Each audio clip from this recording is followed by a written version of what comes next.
Salam müəllimlər, hər vaxtınız xeyir olsun. Əziz müəllimlər, bilirsiniz ki, sosial şəbəkələrdə mütəmadi olaraq qrupuma aid maraqlı testlər paylaşılır. Bu gün sizlərə həmin testlərin bir neçəsinin izahını təqdim edəcəm. İzaha keçməzdən əvvəl qeyd edeyim ki, bizim ödənişsiz WhatsApp qruplarında müəllimlərimizə dəstək məqsədi ilə mütəmadi olaraq hər gün gündəlik qrupuma test sınaq tapşırıqlarımız olur. Sizlər də həmin qrupdan qeydiyyatdan keçərək testlərimizdən faydalana bilərsiniz. İndi ekranı sizlərlə paylaşaq. Deməli, müəllimlər, birinci sualımız belədir. Bir şagird müxtəlif dərs strategiyalarını analiz edərək özünə uyğun olan səmərəli öyrənmə metodunu seçir və bu metodu tətbiq edir. Bu davranış emosional taksonomiyanın hansı mərhələsinə uyğundur? Baxın, burada bizim diqqət edəcəyimiz bir neçə açar məqamlar var. Ümumiyyətlə, situasiya testləri işləyəndə müəllimlər, mən hər zaman deyirəm, qrupumu əzbərləməklə biz heç vaxt uğur əldə edə bilmərik. Əzbərlə olmur. Biz anlamalıyıq, mahiyyətini başa düşməliyik və açar məqamları bu situasiyalarda tapsaq, rahatlıqla testləri cavablandıracağıq. Burada açar məqam nədir? Deyir, müxtəlif strategiyalar var, onları analiz edir və özünə uyğun olanı, bizim açar məqamımız budur. İndi gəlin dəyərləndirməyə baxaq. Gəlin ilk öncə emosional taksonomiyanın bir mərhələlərini xatırlayaq. Birinci mərhələ nədir? Qəbul etmə, cavab vermə, dəyərləndirmə, təşkil etmə, xarakterizə etmə. Dəyərləndirmə, A variantı. Dəyərləndirmə nədir? Hər hansı bir situasiyanı dəyərləndirmək. Bizə əziz olan insanlara dəyər vermək. Misal üçün bir nümunə deyəcəm. Deyək ki, müəllim bir test tapşırığı verir. Rəhman neynir? Test tapşırığını hər kəsdən tez bitirir və qalan zamanını dostlarına, sinif yoldaşlarına kömək eləməyə ayırır. Deməli, o dostlar, o sinif yoldaşları bunun üçün əzizdir, dəyərlidir ki, zamanını onlar üçün ayırır. Budur dəyərləndirmə. Yəni, adından da göründüyü kimi dəyər vermək. Və yaxud da hər hansı bir məqamı, situasiyanı biz dəyərləndiririk. Deməli, bizim bu mövcud situasiyamızda belə bir məqam olmadığına görə A variantı yoxdur. B variantına baxırıq. Təşkil etmə. Təşkil etmə nədir? Özümüz üçün strategiya müəyyən eləmək. Özümüz üçün plan qurmaq. Sanki metakognitiv biliklərdə necə edir? Hər şey özünlə bağlıdır. Öz mənfi xüsusiyyətlərimizi, müsbət xüsusiyyətlərimizi müəyyən eləmək. Baş vermiş bir hadisədən özümüz üçün nəticə çıxarmağımız. Bu təşkil etmədir. Və mövcud verilmiş situasiyada nədir? Deyir, özünə uyğun olan səmərəli öyrənmə metodunu seçir. Deməli, doğru cavabımız olacaq B variantı.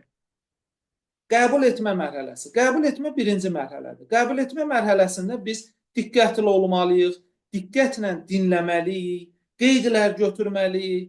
Bu vacib 3 məqamı yerinə yetirsək, biz qəbul etmə mərhələsini formalaşdırmış olacaq. Verilmiş situasiyada da belə bir məqam yoxdur. Artıq doğru cavabımız bəllidir. Xarakterizə etmə nədir? D variantı. Belə izah verində müəllimlər, xalqın uşağı. Deyirik, valideynlərimiz bizə tez-tez nümunə göstərər. Xalqın uşağına bax, gör nə ağıllıdır, nə gözəl hazırlaşır və s. Nümunəvi şəxslər, hər bir hərəkətindən, davranışından ideal olan insanlar, özgüvənli insanlar xarakterizə etmə mərhələsində olan, o egolu insanlar yox, yəni özgüvənli insanlar, hər kəsə dəyər verən, nümunə göstərilən insanlar. Cavab vermə nədir? Y variantı. Birinci mərhələdə, yəni qəbul etmə mərhələsində öyrəndiklərimizi sözlü və hərəkətli cavab veririk. Cavab vermək 2 formada olur. Sözlü şəkildə, bir də var hərəkətlərimizlə. Sözlü nədir? Müzakirələrin təşkil olunması, sual-cavab prosesinin təşkil olunması. Dərslərdə şagirdlərlə sual-cavab edirik. Bu nədir? Cavab vermə mərhələsidir. Hərəkətlə nədir? Misal olaraq, sinifə müəllim daxil olanda şagirdlərin ayağa qalxması. Bu nə olacaq? Deməli, öyrəndiklərini hərəkətlə cavab verirlər də. Bu, ikinci mərhələdir, cavab vermədir hərəkətlərlə. Misal üçün, işıqforun qırmızı işığında dayanmağımız. Neyinirik? Hərəkətimizlə öyrəndiyimizə cavab veririk. Baxın, müəllimlər, mən A-dan Y-yə bütün mərhələləri sizə izah verirəm. Kim ki, məni diqqətlə dinləyir, qeydlər götürür, növbəti testlərdə rahatlıqla cavabları tapa biləcək. Elə bu qəbul etmə və cavab vermə mərhələsinin əsas xüsusiyyətlərini bu videoda da özünüz nümayiş etdirəcəksiniz. Deməli, doğru cavabımız olacaq B variantı təşkil etmək. Növbəti suala baxaq. Deyir, Azər arxa sırada əyləşir. Gözü zəif olduğu üçün lövhəni görmür və dərslərdə fəallıq etmir. Bu sinifə yeni sinif rəhbəri təyin olunan Gültac müəllimə bunu hiss edərək onu ön partada əyləşdirir. Nəticədə o da digər şagirdlər kimi lövhəni görə bilir, daha fəal iştirak etməyə başlayır. Bu situasiyaya uyğun olmayan fikirləri müəyyən edin. Baxın müəllimlər, bu testdə ən çox səhv eləyənlər bilirsiniz nəyə səhv eləmişdir? Axıra qədər diqqətlə oxumur. Deyir ki, burada uyğun olmayanı tapın. Müəllimlərimizin əksəriyyəti uyğun olanları seçmişdir. İndi nə edirik müəllimlər? Gəlirik, cavablara baxırıq. Bir dəqiqə bunu bağlayayım. Bir, müəllim bərabər imkanları gözləyir. Xeyr. Bax, cavabları oxumamış bir dənə situasiya qaydağı. Azər niyə fəal olmur? Gözü zəif gördüyünə görə. Gözü zəif görür və fəallıq göstərə bilmir. Həvəsdən düşür. Bax, indi situasiya bizə hansı prinsipi xatırladır? Sağlamlıq imkanlarına görə deyir ki, fiziki, psixi və intellektual xüsusiyyətlərinə görə təhsilin əlçatan, hər kəs üçün əlçatan olması inklüzivlik prinsipidir. Deməli, bax, bizə nəyə xatırladı? Bax, Azərin gözünün zəif olmağı artıq bizə, belə deyək də, bir açar məqamdır, ipucudur ki, burada biz inklüzivlik məqamları olacaqdır. Bunu nəzərə almalıyıq. Müəllim bərabər imkanları gözləyir. Xeyr, əksinə müəllim burada bərabər imkanları yox, inklüzivlik prinsipini nəzərə alır. Ona görə bizə aid olmayanı soruşur, biri götürəcək. Müəllim belə yanaşma ilə inklüzivliyi nəzərə alır. Bəli, bu aid olduğuna görə bunu götürməyəcək. Bizə aid olmayanı soruşur. Azər qapalı düşüncə tərzindən açıq düşüncə tərzinə keçmişdir. Bəli, Azər arxada əyləşir, gözü görmür, artıq həvəsdən düşmüşdür. Yəni, qapalı düşüncə tərzindəydi. İndi ön sırada əyləşir, artıq fəal iştirak edir. Bu, onun açıq düşüncə tərzinə keçməsi deməkdir. Bu da aiddir, götürməyəcək. Belə etməklə müəllim şagirdlər arasında narazılıq yaradır. Xeyr, əksinə. Baxın, inklüziv təhsilin, ümumiyyətlə, inklüzivlik prinsipini keçəndə də biz nə dedik? Üstün cəhəti nədir? İnklüzivlik prinsipi, inklüziv təhsil, sağlamlıq imkanları məhdud olan şagirdlər üçün nə qədər önəmlidirsə, sağlam şagirdlər üçün də bir o qədər önəmlidir. Niyə?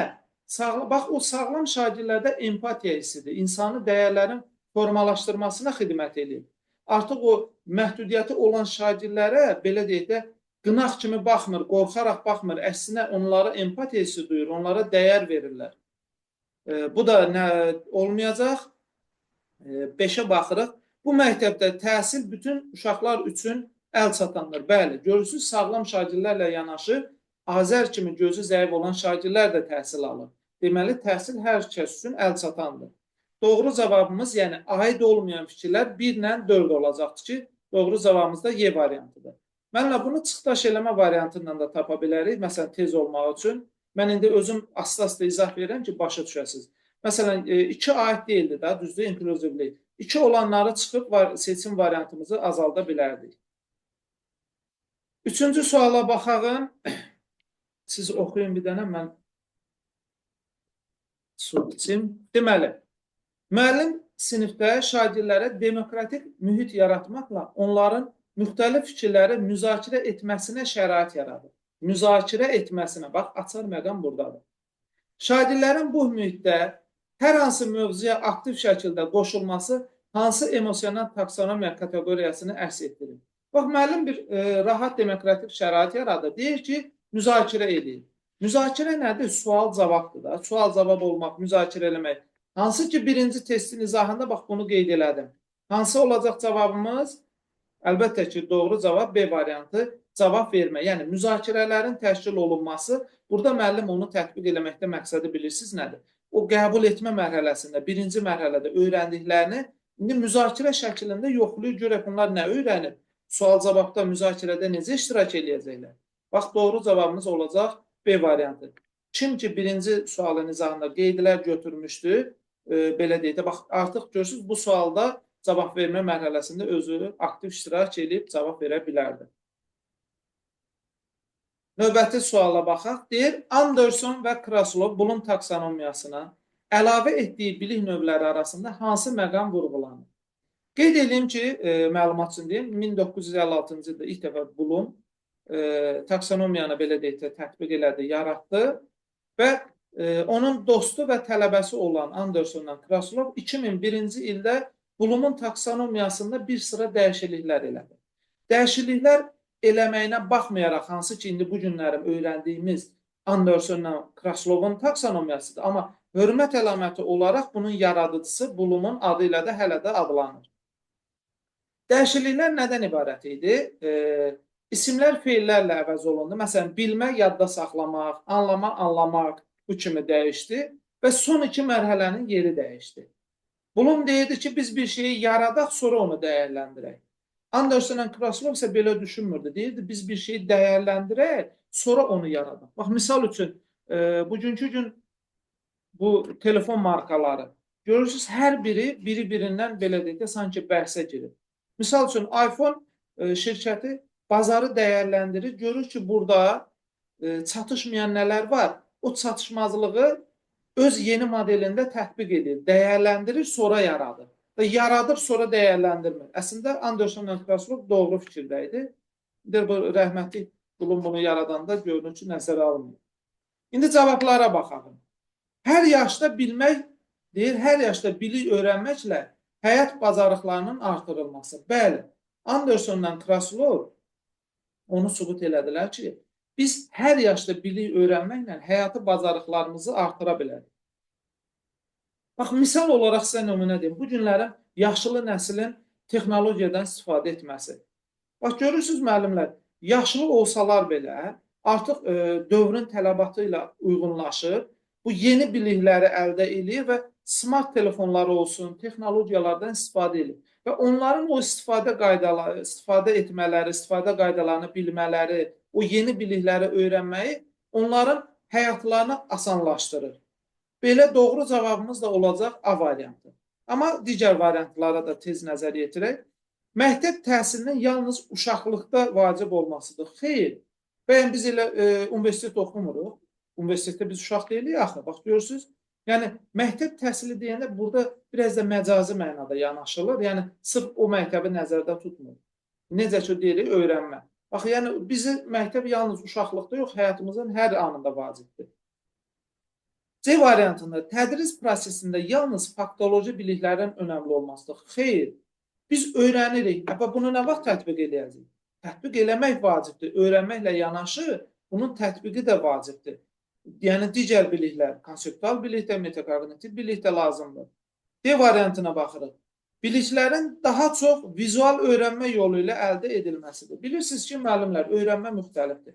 Vizual görərək öyrənməlidir. Misal olaraq, mən özüm vizual öyrənənəm. Yəni, bir şeyi görəndə, məsələn, rəngli PDF-dən oxuyanda daha yaxşı öyrənirəm. Audial öyrənənlər var. Məsələn, kiminsə bir səs yazısını, hansısa bir dərsi qoyacaq, qulaq asacaq və rahatlıqla öyrənəcək. Məsələn, adam var, biri mən özüm elə öyrənə bilmirəm. Vizual öyrənənə desən ki, dünya misal olaraq kürə formasındadır, onu beynində canlandıra bilmir, başa düşəməyəcək. Amma onu qlobusda göstərsən, daha yaxşı başa düşəcək. Yəni, bu təkcə vizual öyrənmə yox, hərə özünə görə öyrənmə tərzi var.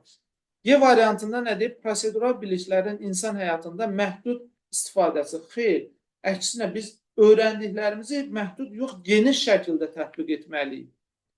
Doğru cavabımız olacaq A variantı. Növbəti suala baxaq. Deyir, bizi dəqiqə yaxınlaşdırım. Nigar dərslərində çətinlik çəkirdi və bu qiymətlərinə təsir edir. Müəllim ona problemləri sistemli şəkildə analiz etməyi, öz güclü tərəflərini müəyyənləşdirərək bir plan hazırlanmağı tövsiyə edir. Bax, artıq burada açar məqamlar var. Öz planını hazırlayır, özü üçün strategiya qurmasını tövsiyə edir. Nigar öz maraqlarını və ehtiyaclarını nəzərə alaraq bir strategiya hazırladı və onu tətbiq etməyə başladı. Tapşırığımız nədən ibarətdir? Nigarın bu davranışı hansı səviyyə uyğundur? Əlbəttə ki, biz bunu ilk testimizdə artıq izahını vermişəm. Özü üçün plan qurursa, strategiya müəyyən etsə, təşkil etmə mərhələsi olacaq. Doğru cavabımız D variantıdır. Gəldik növbəti sual. Deyir, fizika dərsində bir şagirdə elektrik dövrəsi hazırlamaq tapşırığı verilir. Şagird əvvəlki dərslərdə öyrəndiyi elektrik dövrəsini, qurma qaydalarını xatırlayır. Bu dəfə dövrəyə öz əlavə xüsusiyyətlərini daxil edir və dövrənin yeni bir məqsədə xidmət etməsi üçün yenilikçi dəyişikliklər edir. Bu vəziyyət şagirdin hansı mərhələdə olduğunu göstərir. Bax, əvvəl öyrəndiklərini xatırlayır. Bu dərs bizə nəyə xatırladacaq? Mətbəx yadınıza düşür. Öyrəndiklərimizi yemək bişiririk, kimdənsə öyrənmişik. Nə qədər eyni yemək bişirəcəyik? Artıq o yeməyə yeni bir dad qatırdıq. Nələrsə əlavə edirdik. Bax, burada da şagird öz əvvəl öyrəndiklərinə yeni nələrsə əlavə edir. Yeniliklərin əlavə olunması da nə olacaq? Artikulyasiya, yəni hər hansı öyrəndiyimiz, bildiyimiz nə varsa ona yenilik gətirir. Velosipedi bu günlərin normal sürürəm. Ona maraqlı nə qata bilərəm? Məsələn, ön təkərini qaldıraraq tək təkər üzərində sürür. Bax, görürsünüz, o artıq belə deyək, yenilik gətirir. İndi deyirsiniz, velosiped təbiiləşmədir o şəkildə sürmək. Bəli, təbiiləşmədir, amma o yenilik qatmağı artikulyasiyadır. Növbəti testə baxaq. Deyir, kurikulum suallarına deyir, Y hərfindən qaçın. Oyunun məqsədi nədir? Baxın, Y hərfindən qaçın, yaradıcı təfəkkürü formalaşdıran bir sıra maraqlı təlim texnikaları, üsulları vardı ki, onlardan biri də Y hərfindən qaçın, əyləncəli bir texnikalardan biridir. Burada Y hərfi simvolik bir hərfdir. Qısa tətbiqindən danışım, belə deyək də, hər hansı bir hərfi, deyək ki, Y hərfini seçirik, deyirik ki, diyaloq qururuq və diyaloq zamanı Y hərfindən istifadə etməyəcəyik. Nə bilim, bu Y də ola bilər, A da ola bilər, B də ola bilər. Hər hansı bir hərfdən istifadə etmirik. Bax, bu zaman biz nə edirik? Öz yaradıcı təfəkkürümüzü inkişaf etdiririk ki, doğru cavabımız da elə C variantı olacaqdır. Növbəti suala baxaq. Yaradıcı düşünmənin əsas məqsədi nədir? Bax, variantları keçməzdən əvvəl bir dənə suala diqqət yetirək. Deyək, yaradıcı düşünmənin əsas məqsədi. Ümumiyyətlə, yaradıcı təfəkkür nə üçün lazımdır? Yaradıcı təfəkkürü bəzən elə başa düşürük ki, nəyəsə yenidən yaratmaq. Məsələn, iPhone-un yeni modelini yaratmaq. Bax, bu yeni modelin yaranmasında məqsəd nədir? Bizim bir sıra problemlərimizi həll edir. Bu günlərin, bax, telefon onsuz da bilirsiniz ki, 10 il bundan qabaq da var idi, illər var idi. Bax, bu müasir smartfon telefonları hansı ki, günü-gündən inkişaf edir, keçməkdə məqsəd nə idi? Bizim həyatı problemlərimizi daha da asanlaşdırmaqdır da. Həm yaradıcılıq olur, həm də bax, bu yeni yaradıcılıq bizim problemlərimizin həllində müsbət dəyişiklik edir. Ona görə də elə doğru cavabımız A variantı olacaq ki, problemləri həll etmək. Hər yeni yaradılan bir məhsul bizim problemimizin aktiv həllinə xidmət edir. Doğru cavabımız da olacaq A variantı. Belə müəllimlər, çalışdığım qədər sizə sadə izahlar vermək istədim ki, daha aydın şəkildə başa düşə bilərsiniz. Videonu izləyib, sonradan sosial şəbəkədə, xüsusilə TikTok səhifəmdə ardıcıllıqla bu testlər paylaşılıbdır. Orada verdiyiniz cavabı analiz edə bilərsiniz ki, doğru cavab vermişsiniz ya yanlış cavab vermişsiniz. Növbəti testlərin izahında görüşmək ümidi ilə özünüzü qoruyun. Sağ olun.